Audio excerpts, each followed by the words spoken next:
So it's never as easy as you think it's going to be. I was expecting that.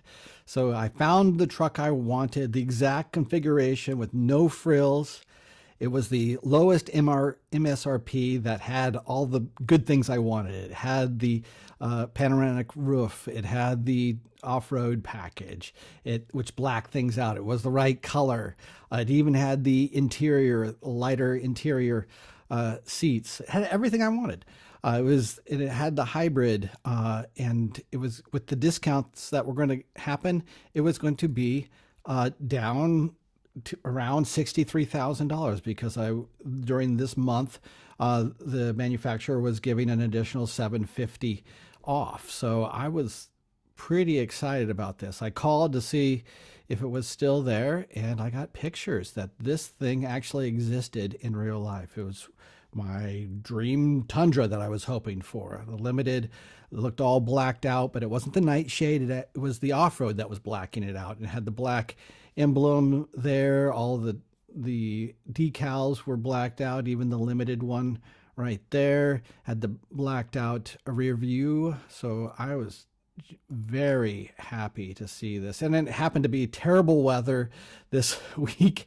This is pictures from Boise. I was going to be coming from north of Seattle, but I thought this could be a good chance for me to test out the four-wheel drive, and there it is. I was going to get. I was happy that I wasn't paying them for the extra fee to stick on stickers to black out the Tundra. I can get that for cheaper. So it just was a perfect. Oh, and it had the blacked out bumper that I was happy about. However, it did have 45 miles on it. That may be one of the reasons they were discounting it so much. Is it lingered probably for about a month on their site, and that's a pretty good break in already. But I was going to put another 500 miles on it just driving it home. So the first thing they wanted was $1,000 deposit to hold it. I thought this was kind of strange because we hadn't worked out the final out the door price yet, and there was no way I was going to hand them over $1,000 that's non-refundable before we even worked out the deal. So I said, no, let's work out the deal first.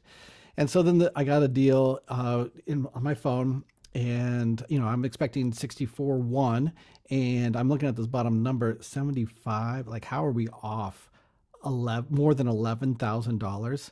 I was expecting some things they were going to tack on there, but what happened? There was no discount. And so I wrote back, "Is this a bait and switch or what's going on?" No, they said it was an honest mistake, so they put the discount back on. So I go, okay, that's a good start. We're still not close to the bottom number. I know that's including tax, but I wanted that edge door and grad. I don't know maybe that was guard, whatever that was from the dealer. I wanted that off, so I also wanted this dock fee. It seemed a little high. So the first thing we did is we got that edge door off. Now we're approaching, and so I kept asking about that dock fee because it's $250 in Washington, but I guess I did some research, and I guess $399 is what the going dock fee is in Idaho, which I do all these documents when I sell a used car all the time. It's not that complicated, and then there's an extra $21 for fun, I guess. So I did ask for, how about an adjustment? I know they're not going to touch this price, but can you raise your discount? And they did. They gave me an extra $200 off for my trouble. I said, can you take the sting out of the trip? And so basically that's covering my airfare. So I was happy about that. It's lowering it down. So then the next thing I asked was about the manufacturer discount. And that ended up being an argument because at first they were saying, no, that doesn't apply. It only applies in certain situations to certain rigs. You got to read the fine print. And so I had screenshots and said, let's read it together. And sure enough, it did apply to this situation. So I got the $750 off. Now we're starting to look pretty good here. But of course, I guess I'm a tough customer. I said, this is now lowering the price of the vehicle, the taxable price, the adjusted price, the taxable price of the vehicle.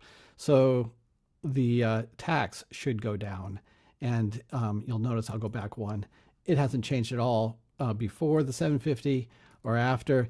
And apparently their computer couldn't do it. So they said, okay, we'll sell it to you without tax. And then when you go to license it, you can pay the tax. I always wondered, I've asked dealerships before, can you do that? Well, apparently they can, because they wrote up another quote without the tax. And again, I'm really happy. This doc fee is really $200 less because I got a higher discount there. So they were really working with me here. And then we'll figure out the tax when I go to license it. So now I am very happy with this 63.6. That is right where I wanted it to begin with. It only took a few days of negotiating, and my trip is coming up closer as we're negotiating this. And I could have easily canceled it and had it use the funds otherwise, so I wasn't committed. But I was happy that we finally came to a deal, and I was on my way at that point. I sent in, gave them a $500 deposit at that point to reserve it.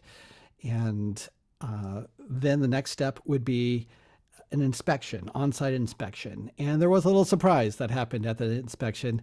I'm going to create another video and show you it's a pretty easy inspection that I did, but opens up another can of worms. So regardless, you know the end of the story. I did end up buying this truck happily, but the inspection is a good part to always be aware of, and I just couldn't bear to buy a truck sight unseen and not try things out, try the four-wheel drive, look under the hood. There's a number of things I went through, so I'll go through that in another video. So I hope this is helpful to see how my negotiation process went, and that it is possible to take off some of the fluff that they tried to put on, and argue, make sure you get your rebates that you want. It's basically, you have to argue on your own behalf for every little piece, and you can get it. And I'm thrilled that it worked out this way, and I'm happy with the deal.